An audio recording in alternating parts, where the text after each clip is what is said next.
ನನ್ನ ಪ್ರಿಯ ದೇಶವಾಸಿಗಳೇ, ನಮಸ್ಕಾರ. ಮನದ ಮಾತಿಗೆ ಮತ್ತೆ ಸ್ವಾಗತ, ಅಭಿನಂದನೆಗಳು.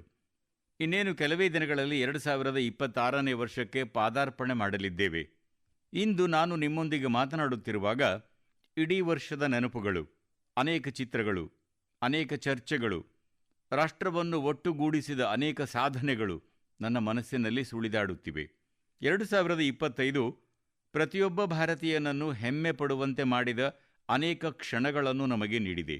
ರಾಷ್ಟ್ರೀಯ ಭದ್ರತೆಯಿಂದ ಕ್ರೀಡಾ ಕ್ಷೇತ್ರಗಳವರೆಗೆ, ವಿಜ್ಞಾನ ಪ್ರಯೋಗಾಲಯಗಳಿಂದ ವಿಶ್ವದ ಅತಿದೊಡ್ಡ ವೇದಿಕೆಗಳವರೆಗೆ ಭಾರತವು ಎಲ್ಲೆಡೆ ಗಾಢವಾದ ಛಾಪನ್ನು ಅಚ್ಚೊತ್ತಿದೆ. ಈ ವರ್ಷದಲ್ಲಿ ಕೈಗೊಂಡ ಆಪರೇಷನ್ ಸಿಂಧೂರ್ ಪ್ರತಿಯೊಬ್ಬ ಭಾರತೀಯನ ಹೆಮ್ಮೆಯ ಸಂಕೇತವಾಯಿತು. ಇಂದು ಭಾರತ ತನ್ನ ಭದ್ರತೆಯ ಬಗ್ಗೆ ರಾಜಿ ಮಾಡಿಕೊಳ್ಳುವುದಿಲ್ಲ ಎಂಬುದು ಜಗತ್ತಿಗೆ ಸ್ಪಷ್ಟವಾಗಿದೆ. ಆಪರೇಷನ್ ಸಿಂಧೂರ್ ಸಮಯದಲ್ಲಿ ಭಾರತ ಮಾತೆಯ ಬಗೆಗಿರುವ ಪ್ರೀತಿ ಮತ್ತು ಗೌರವ ಸಾರುವ ಬಹಳಷ್ಟು ಚಿತ್ರಗಳು ದೇಶದ ಮೂಲೆ ಮೂಲೆಗಳಿಂದ ಹರಿದು ಬಂದವು. ಜನರು ತಮ್ಮದೇ ಆದ ವಿಶಿಷ್ಟ ರೀತಿಯಲ್ಲಿ ತಮ್ಮ ಭಾವನೆಗಳನ್ನು ವ್ಯಕ್ತಪಡಿಸಿದರು. ಸ್ನೇಹಿತರೆ, ವಂದೇ ಮಾತರಂ 150 ವರ್ಷಗಳನ್ನು ಪೂರೈಸಿದಾಗಲೂ ಇದೇ ಮನೋಭಾವ ಕಂಡುಬಂದಿತ್ತು. ವಂದೇ ಮಾತರಂ 150 ಇಲ್ಲಿ ನಿಮ್ಮ ಸಂದೇಶಗಳು ಮತ್ತು ಸಲಹೆಗಳನ್ನು ಕಳುಹಿಸಲು ನಾನು ವಿನಂತಿಸಿದ್ದೆ. ದೇಶವಾಸಿಗಳು ಈ ಅಭಿಯಾನದಲ್ಲಿ ಉತ್ಸಾಹದಿಂದ ಭಾಗವಹಿಸಿದ್ದರು. ಸ್ನೇಹಿತರೆ, 2025 ಕ್ರೀಡಾ ದೃಷ್ಟಿಯಿಂದಲೂ ಸ್ಮರಣೀಯ ವರ್ಷವಾಗಿತ್ತು. ನಮ್ಮ ಪುರುಷರ ಕ್ರಿಕೆಟ್ ತಂಡ ಐಸಿಸಿ ಚಾಂಪಿಯನ್ಸ್ ಟ್ರೋಫಿಯನ್ನು ಗೆದ್ದಿತು. ಮಹಿಳಾ ಕ್ರಿಕೆಟ್ ತಂಡ ಮೊದಲ ಬಾರಿಗೆ ವಿಶ್ವಕಪ್ ತವರಿಗೆ ತಂದಿತು. ಭಾರತದ ಹೆಣ್ಣುಮಕ್ಕಳು women's blind T20 world cup ಗೆಲ್ಲುವ ಮೂಲಕ ಇತಿಹಾಸವನ್ನೇ ಸೃಷ್ಟಿಸಿದರು. ಏಷ್ಯಾ ಕಪ್ T20ಯಲ್ಲಿಯೂ ತ್ರಿವರ್ಣ ಧ್ವಜವನ್ನು ಹೆಮ್ಮೆಯಿಂದ ಹಾರಿಸಲಾಯಿತು. ಪ್ಯಾರಾ ಅಥ್ಲೀಟ್ಗಳು ವಿಶ್ವ ಚಾಂಪಿಯನ್ಶಿಪ್ನಲ್ಲಿ ಬಹಳಷ್ಟು ಪದಕಗಳನ್ನು ಗೆಲ್ಲುವ ಮೂಲಕ ಯಾವುದೇ ಅಡೆತಡೆಗಳು, ಧೈರ್ಯ, ಸಾಹಸಕ್ಕೆ ತಡೆಗೋಡೆಯಾಗಲು ಸಾಧ್ಯವಿಲ್ಲ ಎಂದು ಸಾಬೀತುಪಡಿಸಿದರು. ಭಾರತ ವಿಜ್ಞಾನ ಮತ್ತು ಬಾಹ್ಯಾಕಾಶ ಕ್ಷೇತ್ರದಲ್ಲಿಯೂ ಗಣನೀಯ ಸಾಧನೆ ಮಾಡಿದೆ. ಅಂತಾರಾಷ್ಟ್ರೀಯ ಬಾಹ್ಯಾಕಾಶ ನಿಲ್ದಾಣವನ್ನು ತಲುಪಿದ ಮೊದಲ ಭಾರತೀಯರಾಗಿ ಶುಭಾಂಶು ಶುಕ್ಲಾ ಹೊರಹೊಮ್ಮಿದರು. ಪರಿಸರ ಸಂರಕ್ಷಣೆ ಮತ್ತು ವನ್ಯಜೀವಿ ರಕ್ಷಣೆಗೆ ಸಂಬಂಧಿಸಿದ ಅನೇಕ ಪ್ರಯತ್ನಗಳು ಸಹ 2025ರ ವಿಶಿಷ್ಟ ಹೆಗ್ಗುರುತುಗಳಾಗಿವೆ. ಭಾರತದಲ್ಲಿ ಚಿರತೆಗಳ ಸಂಖ್ಯೆ ಈಗ 30ಕ್ಕಿಂತ ಹೆಚ್ಚಾಗಿದೆ. 2025ರಲ್ಲಿ ಜನರ ನಂಬಿಕೆ, ಭಾರತದ ಸಂಸ್ಕೃತಿ ಮತ್ತು ವಿಶಿಷ್ಟ ಪರಂಪರೆ ಎಲ್ಲವೂ ಒಗ್ಗೂಡಿದವು. ವರ್ಷಾರಂಭದ ಪ್ರಯಾಗ್ರಾಜ್ ಮಹಾಕುಂಭದ ಆಯೋಜನೆ ಇಡೀ ಜಗತ್ತನ್ನು ಬೆರಗುಗೊಳಿಸಿತು. ವರ್ಷದ ಕೊನೆಯಲ್ಲಿ ಅಯೋಧ್ಯೆಯ ರಾಮ ಮಂದಿರದಲ್ಲಿ ನಡೆದ ಧ್ವಜಾರೋಹಣ ಸಮಾರಂಭ ಪ್ರತಿಯೊಬ್ಬ ಭಾರತೀಯನನ್ನು ಹೆಮ್ಮೆಯಿಂದ ಬೀಗುವಂತೆ ಮಾಡಿತು. ಸ್ವದೇಶಿ ಬಗ್ಗೆ ಜನರ ಉತ್ಸಾಹವೂ ಸ್ಪಷ್ಟವಾಗಿತ್ತು. ಭಾರತದ ಮಣ್ಣಿನ ಪರಿಮಳ ಸೂಸುವ ಮತ್ತು ಭಾರತೀಯರ ಶ್ರಮದಿಂದ ಸಿದ್ಧವಾದ ವಸ್ತುಗಳನ್ನು ಮಾತ್ರ ಜನರು ಖರೀದಿಸುತ್ತಿದ್ದಾರೆ. 2025 ಭಾರತಕ್ಕೆ ಅಪಾರ ಆತ್ಮವಿಶ್ವಾಸವನ್ನು ತಂದುಕೊಟ್ಟಿದೆ ಎಂದು ನಾವು ಹೆಮ್ಮೆಯಿಂದ ಹೇಳಬಹುದು. ಈ ವರ್ಷ ಅನೇಕ ಕ್ಷೇತ್ರಗಳಲ್ಲಿ ನಾವು ನೈಸರ್ಗಿಕ ವಿಕೋಪಗಳನ್ನು ಎದುರಿಸಬೇಕಾಯಿತು ಎಂಬುದು ನಿಜ. ಆದರೆ ಈಗ ದೇಶ 2026ರಲ್ಲಿ ಹೊಸ ಭರವಸೆಗಳು ಮತ್ತು ಹೊಸ ನಿರ್ಣಯಗಳೊಂದಿಗೆ ಮುಂದುವರಿಯಲು ಸಿದ್ಧವಾಗಿದೆ. ನನ್ನ ಪ್ರಿಯ ದೇಶವಾಸಿಗಳೇ, ಇಂದು ಜಗತ್ತು ಬಹಳ ಭರವಸೆಯಿಂದ ಭಾರತದತ್ತ ನೋಡುತ್ತಿದೆ. ನಮ್ಮ ಯುವಶಕ್ತಿ ಭಾರತದ ಈ ಭರವಸೆಯ ದೊಡ್ಡ ಕಾರಣವಾಗಿದೆ.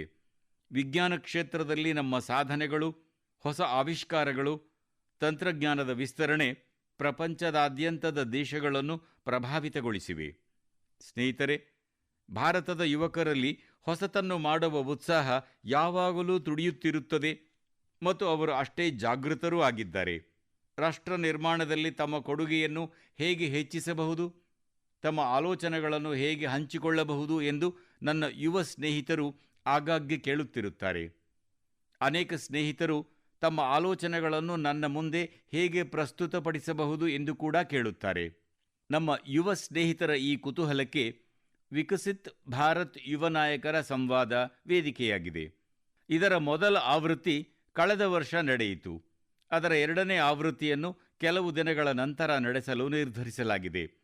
ಮುಂದಿನ ತಿಂಗಳು 12ರಂದು ಸ್ವಾಮಿ ವಿವೇಕಾನಂದರ ಜನ್ಮ ದಿನಾಚರಣೆಯಂದು ರಾಷ್ಟ್ರೀಯ ಯುವ ದಿನವನ್ನು ಆಚರಿಸಲಾಗುವುದು. ಅದೇ ದಿನ ಯುವ ನಾಯಕರ ಸಂವಾದ ಕೂಡ ನಡೆಯಲಿದೆ ಮತ್ತು ಖಂಡಿತವಾಗಿಯೂ ನಾನು ಭಾಗವಹಿಸುತ್ತೇನೆ. ನಾವೀನ್ಯತೆ, ಫಿಟ್ನೆಸ್, ಸ್ಟಾರ್ಟಪ್ಗಳು ಮತ್ತು ಕೃಷಿಯಂತಹ ಪ್ರಮುಖ ವಿಷಯಗಳ ಕುರಿತು ನಮ್ಮ ಯುವಕರು ತಮ್ಮ ಆಲೋಚನೆಗಳನ್ನು ಹಂಚಿಕೊಳ್ಳಲಿದ್ದಾರೆ. ಈ ಕಾರ್ಯಕ್ರಮದ ಕುರಿತು ನಾನು ತುಂಬಾ ಉತ್ಸುಕನಾಗಿದ್ದೇನೆ. ಸ್ನೇಹಿತರೆ, ಈ ಕಾರ್ಯಕ್ರಮದಲ್ಲಿ ನಮ್ಮ ಯುವಕರು ಹೆಚ್ಚಿನ ಸಂಖ್ಯೆಯಲ್ಲಿ ಭಾಗವಹಿಸುತ್ತಿರುವುದನ್ನು ಕಂಡು ನನಗೆ ಸಂತೋಷವಾಗಿದೆ. ಕೆಲವು ದಿನಗಳ ಹಿಂದೆ ಇದಕ್ಕೆ ಸಂಬಂಧಿಸಿದ ರಸಪ್ರಶ್ನೆ ಸ್ಪರ್ಧೆಯನ್ನು ನಡೆಸಲಾಯಿತು.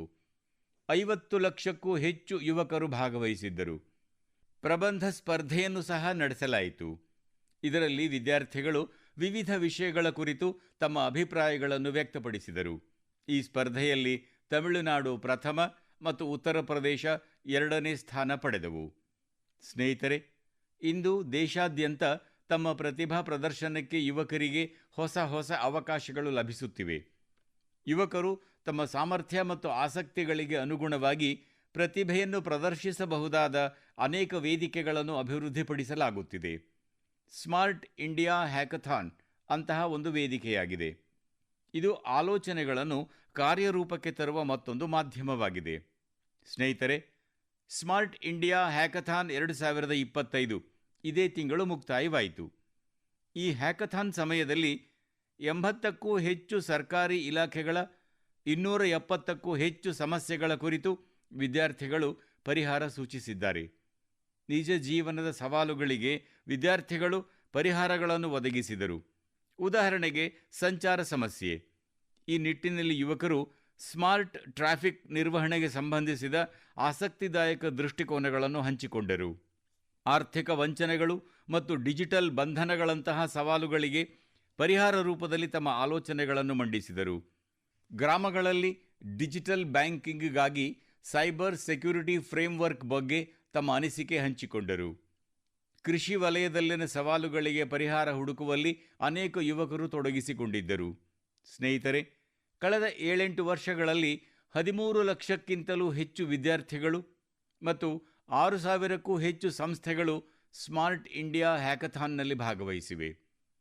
ಯುವಕರು ನೂರಾರು ಸಮಸ್ಯೆಗಳಿಗೆ ನಿಖರವಾದ ಪರಿಹಾರಗಳನ್ನು ಒದಗಿಸಿದ್ದಾರೆ. ಅಂತಹ ಹ್ಯಾಕಥಾನ್ಗಳನ್ನು ಕಾಲಕಾಲಕ್ಕೆ ಆಯೋಜಿಸಲಾಗುತ್ತದೆ. ನನ್ನ ಯುವ ಸ್ನೇಹಿತರು ಈ ಹ್ಯಾಕಥಾನ್ಗಳಲ್ಲಿ ಭಾಗವಹಿಸಬೇಕೆಂದು ನಾನು ಆಗ್ರಹಿಸುತ್ತೇನೆ.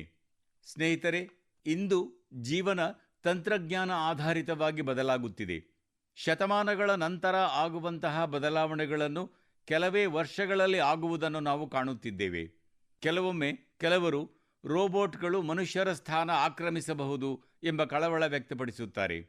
ಇಂತಹ ಬದಲಾಗುತ್ತಿರುವ ಕಾಲದಲ್ಲಿ ಮಾನವ ಅಭಿವೃದ್ಧಿಗಾಗಿ ನಮ್ಮ ಮೂಲ ಬೇರುಗಳ ಸಂಪರ್ಕವನ್ನು ಗಟ್ಟಿಗೊಳಿಸುವುದು ಬಹಳ ಮುಖ್ಯ. ನಮ್ಮ ಮುಂದಿನ ಪೀಳಿಗೆಯು ನಮ್ಮ ಸಂಸ್ಕೃತಿಯ ಬೇರುಗಳನ್ನು ಹೊಸ ಚಿಂತನೆ ಮತ್ತು ಹೊಸ ವಿಧಾನಗಳೊಂದಿಗೆ ಭದ್ರವಾಗಿ ಸಂರಕ್ಷಿಸುತ್ತಿರುವುದನ್ನು ಕಂಡು ನನಗೆ ತುಂಬ ಸಂತೋಷವಾಗಿದೆ. ಸ್ನೇಹಿತರೆ, ನೀವು ಇಂಡಿಯನ್ ಇನ್ಸ್ಟಿಟ್ಯೂಟ್ ಆಫ್ ಸೈನ್ಸ್ ಹೆಸರನ್ನು ಕೇಳಿರಬಹುದು. ಸಂಶೋಧನೆ ಮತ್ತು ನಾವೀನ್ಯತೆ ಈ ಸಂಸ್ಥೆಯ ವಿಶೇಷತೆಗಳಾಗಿವೆ. ಕೆಲವು ವರ್ಷಗಳ ಹಿಂದೆ ಅಲ್ಲಿನ ಕೆಲವು ವಿದ್ಯಾರ್ಥಿಗಳು ಅಧ್ಯಯನ ಮತ್ತು ಸಂಶೋಧನೆಯ ನಡುವೆ ಸಂಗೀತಕ್ಕೂ ಒಂದು ಸ್ಥಾನ ನೀಡಬೇಕು ಎಂದು ಅಭಿಪ್ರಾಯಪಟ್ಟಿದ್ದರು. ಅಲ್ಲಿ ಒಂದು ಪುಟ್ಟ ಸಂಗೀತ ತರಗತಿ ಪ್ರಾರಂಭವಾಯಿತು. ದೊಡ್ಡ ವೇದಿಕೆಯೂ ಅಲ್ಲ, ದೊಡ್ಡ ಬಜೆಟ್ ಕೂಡ ಅಲ್ಲ. ಕ್ರಮೇಣ ಈ ಉಪಕ್ರಮ ಬೆಳೆಯುತ್ತಾ ಸಾಗಿತು. ಇಂದು ನಾವು ಅದನ್ನು ಗೀತಾಂಜಲಿ ಐಐಎಸ್ಸಿ ಎಂದು ಗುರುತಿಸುತ್ತೇವೆ. ಇದೀಗ ಕೇವಲ ಒಂದು ತರಗತಿಯಲ್ಲ, ಇದು ಕ್ಯಾಂಪಸ್ನ ಸಾಂಸ್ಕೃತಿಕ ಕೇಂದ್ರವಾಗಿದೆ. ಇಲ್ಲಿ ಹಿಂದೂಸ್ತಾನಿ ಶಾಸ್ತ್ರೀಯ ಸಂಗೀತ, ಜಾನಪದ ಸಂಪ್ರದಾಯಗಳು, ಶಾಸ್ತ್ರೀಯ ಪ್ರಕಾರಗಳಿವೆ. ವಿದ್ಯಾರ್ಥಿಗಳು ಒಟ್ಟಿಗೆ ಕುಳಿತು ಅಭ್ಯಾಸ ಮಾಡುತ್ತಾರೆ. ಪ್ರಾಧ್ಯಾಪಕರು ಒಟ್ಟಿಗೆ ಕುಳಿತುಕೊಳ್ಳುತ್ತಾರೆ. ಅವರ ಕುಟುಂಬಗಳು ಸಹ ಪಾಲ್ಗೊಳ್ಳುತ್ತಾರೆ.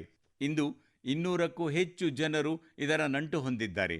ವಿಶೇಷವೆಂದರೆ ವಿದೇಶಗಳಿಗೆ ತೆರಳಿದವರು ಕೂಡ ಆನ್ಲೈನ್ ಮೂಲಕ ಈ ಕೊಂಡಿಯ ಸಂಪರ್ಕವನ್ನು ಹಿಡಿದಿಟ್ಟುಕೊಂಡಿದ್ದಾರೆ.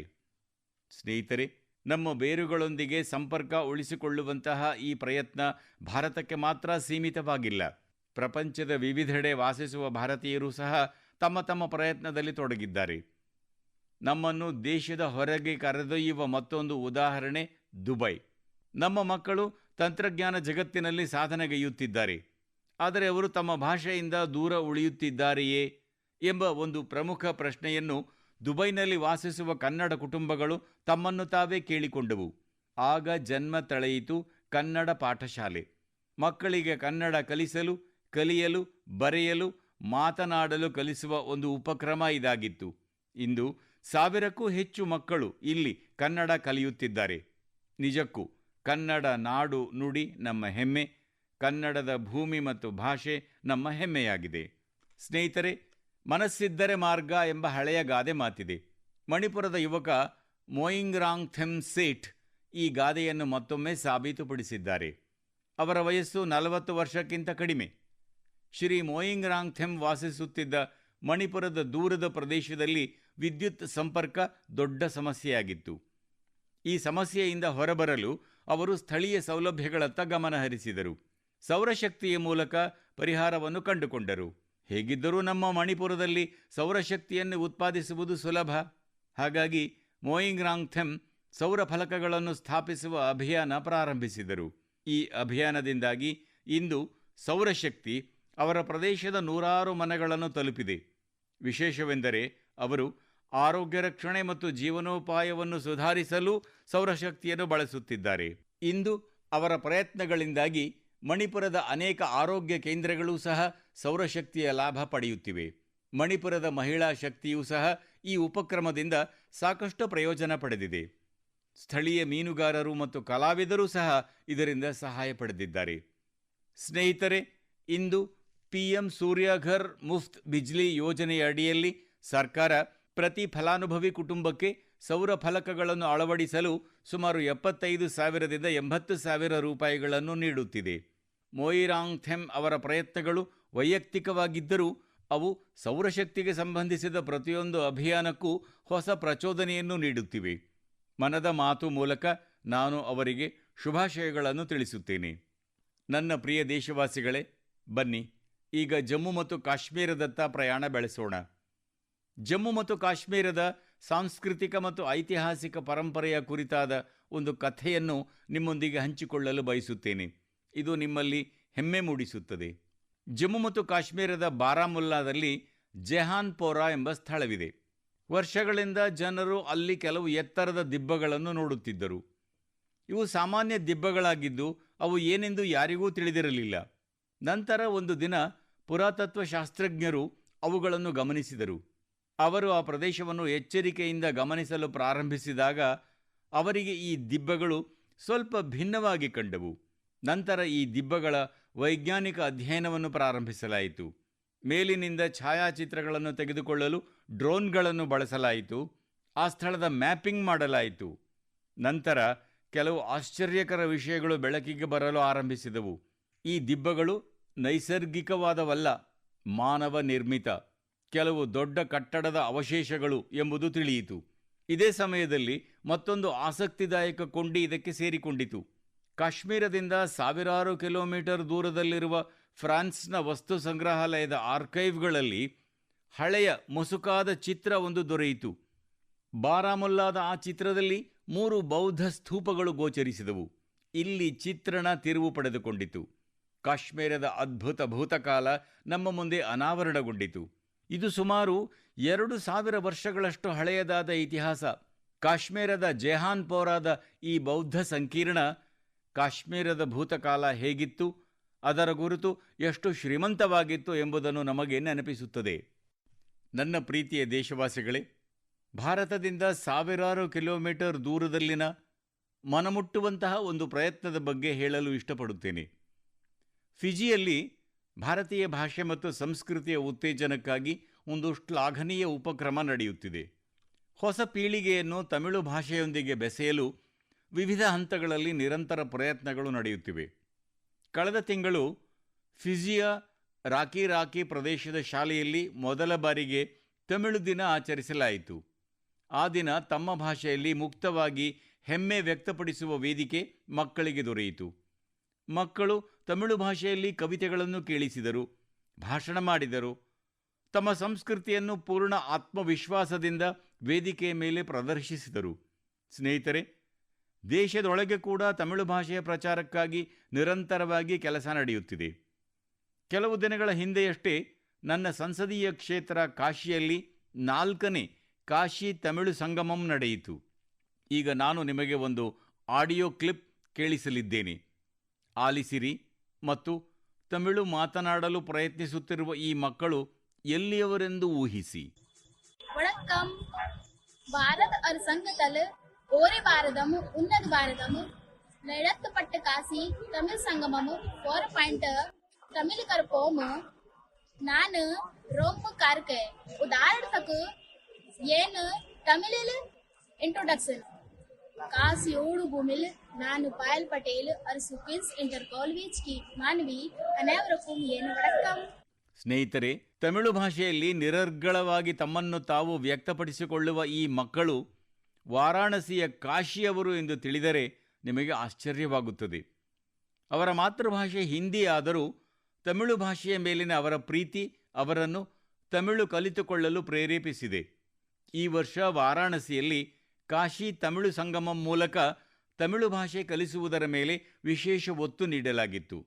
ತಮಿಳು ಕಲಿಯಿರಿ, ತಮಿಳ್ ಕರಾಕಲಂ ಈ ಧ್ಯೇಯವಾಕ್ಯದ ಅಡಿಯಲ್ಲಿ ವಾರಾಣಸಿಯ 50ಕ್ಕೂ ಅಧಿಕ ಶಾಲೆಗಳಲ್ಲಿ ವಿಶೇಷ ಅಭಿಯಾನವನ್ನೂ ನಡೆಸಲಾಯಿತು.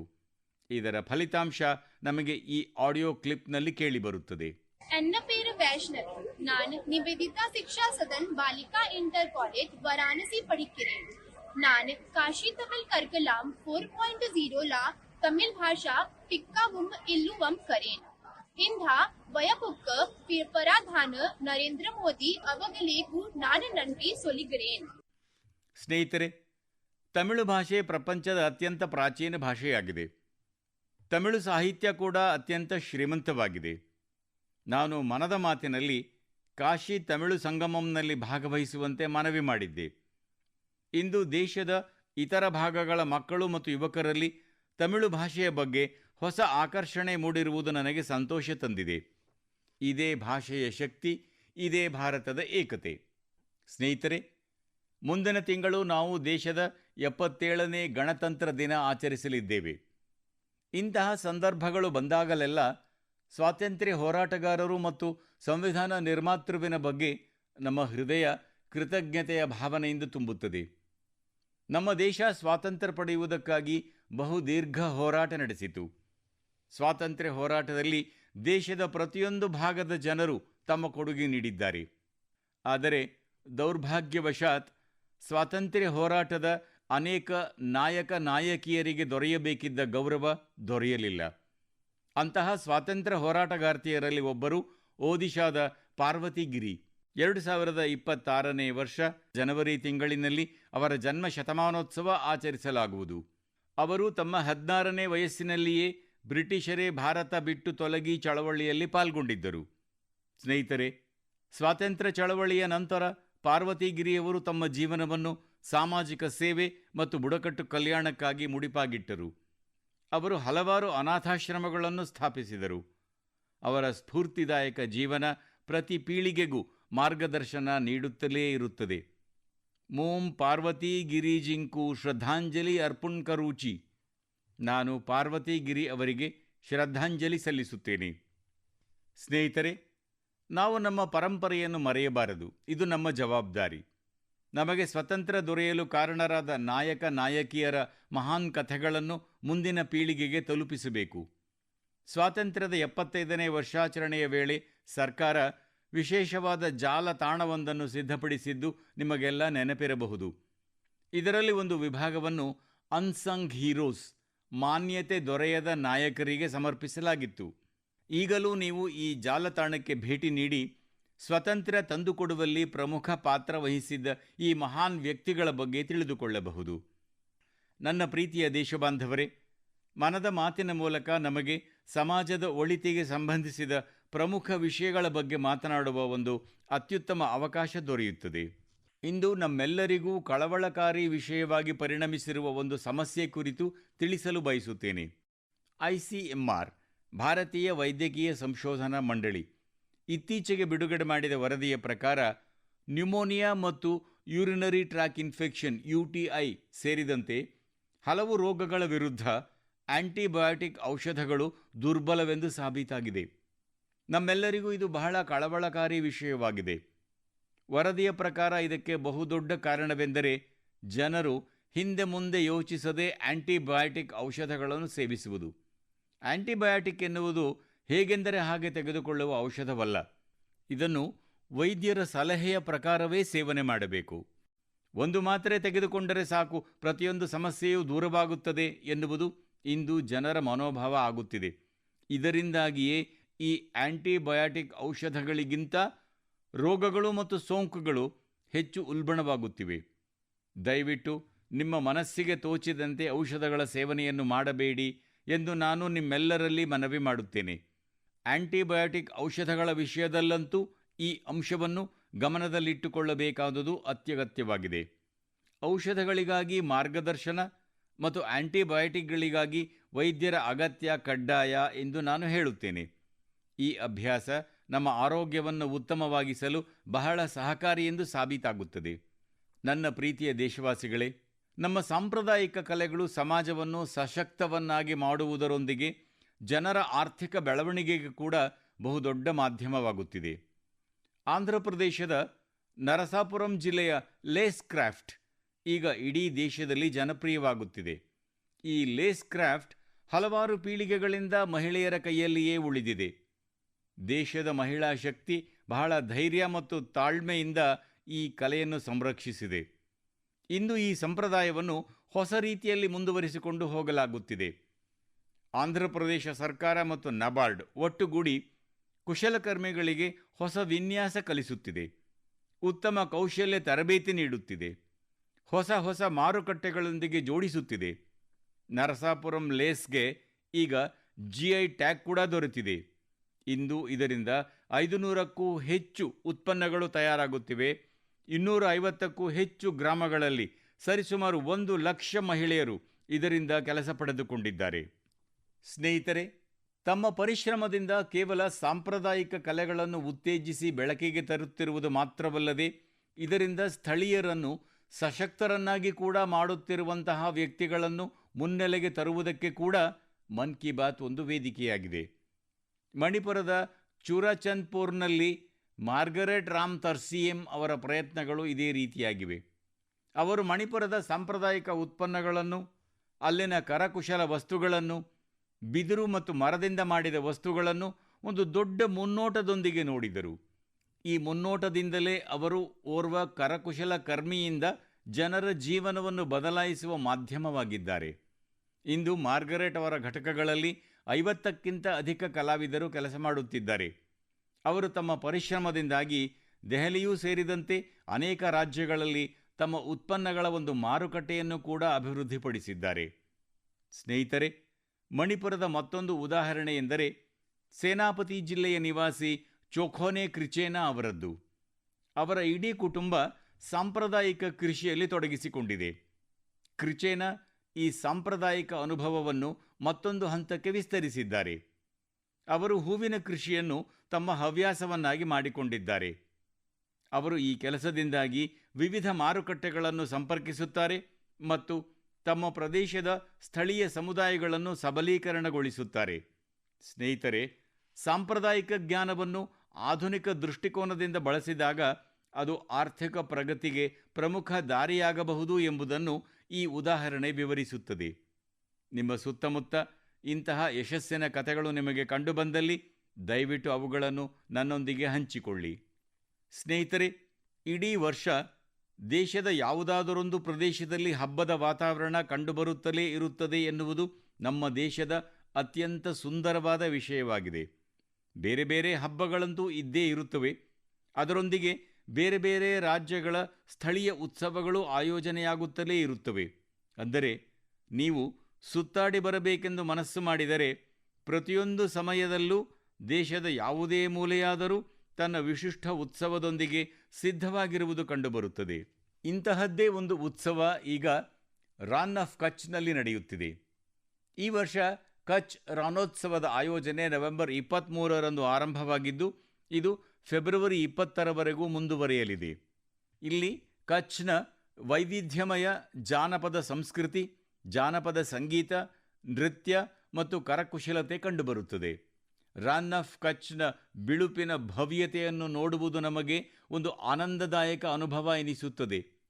ರಾತ್ರಿಯ ಸಮಯದಲ್ಲಿ ಶ್ವೇತವರ್ಣದ ರಾನ್ ಪ್ರದೇಶದ ಮೇಲೆ ಬೆಳದಿಂಗಳು ಪಸರಿಸಿದಾಗ ಆ ದೃಶ್ಯ ನಮ್ಮನ್ನು ನಿಜಕ್ಕೂ ಮಂತ್ರಮುಗ್ಧರನ್ನಾಗಿಸುತ್ತದೆ.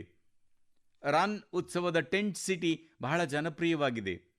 ಕಳೆದ 2 ತಿಂಗಳಿನಲ್ಲಿ 2 ಲಕ್ಷಕ್ಕೂ ಅಧಿಕ ಮಂದಿ ರಾನೋತ್ಸವದ ಭಾಗವಾಗಿದ್ದಾರೆ. ದೇಶದ ಮೂಲೆ ಮೂಲೆಗಳಿಂದ ಮತ್ತು ವಿದೇಶಗಳಿಂದಲೂ ಜನರು ಬರುತ್ತಿದ್ದಾರೆಂಬ ಮಾಹಿತಿ ನನಗೆ ದೊರೆತಿದೆ. ನಿಮಗೆ ಯಾವಾಗ ಅವಕಾಶ ದೊರೆತರೂ ಈ ಉತ್ಸವದಲ್ಲಿ ಖಂಡಿತವಾಗಿಯೂ ಭಾಗಿಯಾಗಿ ಭಾರತದ ವೈವಿಧ್ಯತೆಯ ಆನಂದವನ್ನು ಅನುಭವಿಸಿ. ಸ್ನೇಹಿತರೆ, ಇದು 2025ರಲ್ಲಿ ಮನ್ ಕಿ ಬಾತ್ನ ಕೊನೆಯ ಸಂಚಿಕೆಯಾಗಿದೆ. ನಾವು ಈಗ ಇದೇ ಉತ್ಸಾಹ ಮತ್ತು ನಂಬಿಕೆಯೊಂದಿಗೆ ನಮ್ಮ ಮನದ ಮಾತು ಆಡುವುದಕ್ಕಾಗಿ ನಮ್ಮವರೆನ್ನುವ ಭಾವನೆಯೊಂದಿಗೆ 2026ರಲ್ಲಿ ಮನದ ಮಾತು ಕಾರ್ಯಕ್ರಮದಲ್ಲಿ ಮತ್ತೊಮ್ಮೆ ಸೇರೋಣ. ಹೊಸ ಶಕ್ತಿ, ಹೊಸ ವಿಷಯ ಮತ್ತು ಪ್ರೇರಣೆ ತುಂಬುವಂತಹ ಅಸಂಖ್ಯಾತ ಗಾಥೆಗಳೊಂದಿಗೆ ಮನ್ ಕಿ ಬಾತ್ ನಮ್ಮೆಲ್ಲರನ್ನೂ ಬೆಸೆಯುತ್ತದೆ. ಪ್ರತಿ ತಿಂಗಳೂ ನನಗೆ ಇಂತಹ ಅನೇಕ ಸಂದೇಶಗಳು ದೊರೆಯುತ್ತವೆ. ಇವುಗಳಲ್ಲಿ ವಿಕಸಿತ ಭಾರತಕ್ಕೆ ಸಂಬಂಧಿಸಿದಂತೆ ಜನರು ತಮ್ಮ ಮುನ್ನೋಟವನ್ನು ಹಂಚಿಕೊಳ್ಳುತ್ತಾರೆ. ಜನರಿಂದ ದೊರೆಯುವ ಸಲಹೆಗಳು ಮತ್ತು ಈ ನಿಟ್ಟಿನಲ್ಲಿ ಅವರ ಪ್ರಯತ್ನಗಳನ್ನು ನೋಡಿ. ಈ ಎಲ್ಲ ವಿಷಯಗಳು ನನಗೆ ತಲುಪಿದಾಗ ವಿಕಸಿತ ಭಾರತದ ಸಂಕಲ್ಪ ಖಂಡಿತವಾಗಿಯೂ ಸಾಕಾರವಾಗುತ್ತದೆ ಎಂಬ ನಂಬಿಕೆ ಮತ್ತಷ್ಟು ಬಲಗೊಳ್ಳುತ್ತದೆ. ಈ ನಂಬಿಕೆ ದಿನೇ ದಿನೇ ಬಲಿಷ್ಠವಾಗುತ್ತಿದೆ. 2026ನೇ ವರ್ಷ ಈ ಸಂಕಲ್ಪ ಸಿದ್ಧಿಯ ಪಯಣದಲ್ಲಿ ಒಂದು ಪ್ರಮುಖ ಹೆಜ್ಜೆಯಾಗಿ ಸಾಬೀತಾಗಲಿ. ನಿಮ್ಮ ಕುಟುಂಬದ ಜೀವನ ಸುಖ ಶಾಂತಿಯಿಂದ ತುಂಬಿರಲಿ ಎಂಬ ಹಾರೈಕೆಯೊಂದಿಗೆ ಈ ಸಂಚಿಕೆಯನ್ನು ಮುಕ್ತಾಯಗೊಳಿಸುವುದಕ್ಕೆ ಮುನ್ನ ಫಿಟ್ ಇಂಡಿಯಾ ಆಂದೋಲನ ನಿಮ್ಮನ್ನು ಆರೋಗ್ಯವಾಗಿರಿಸಲಿ ಎಂದು ಹೇಳಲು ಖಂಡಿತವಾಗಿಯೂ ಇಷ್ಟಪಡುತ್ತೇನೆ. ಚಳಿಗಾಲದ ಈ ಋತು ವ್ಯಾಯಾಮಕ್ಕೆ ಬಹಳ ಉತ್ತಮವಾಗಿರುತ್ತದೆ. ಖಂಡಿತವಾಗಿಯೂ ವ್ಯಾಯಾಮ ಮಾಡಿ. ನಿಮ್ಮೆಲ್ಲರಿಗೂ 2026ಕ್ಕಾಗಿ ಅನೇಕಾನೇಕ ಶುಭ ಹಾರೈಕೆಗಳು. ಧನ್ಯವಾದ. ವಂದೇ ಮಾತರಂ.